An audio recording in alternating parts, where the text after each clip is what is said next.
Hello guys, welcome to my channel. Today we are going to see how to resolve unable to eject an external hard drive or USB flash drive on our Windows computer. Let's fix that guys. I recommend to trying for that first thing. Sometimes simply restart can solve the issue guys. So first thing, go and restart your PC. After didn't resolve the problem, go to taskbar and right click task manager. Go to in task manager, in app, or here in apps you need to in apps anything here. If you see a flash chip in here, you need to right click and eject it. And after this, close out of here guys, and try this as well. See, search cmd,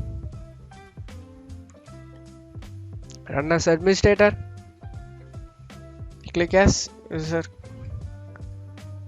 Go to my video description guys and copy the command and tap the bar, right click, press, click eject, press enter, paste, enter.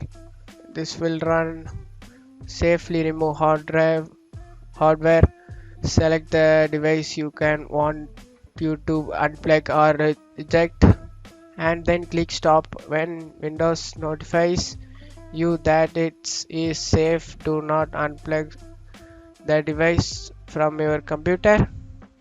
You can unplug your USB drive guys, here audio controller and everything you can unplug in here.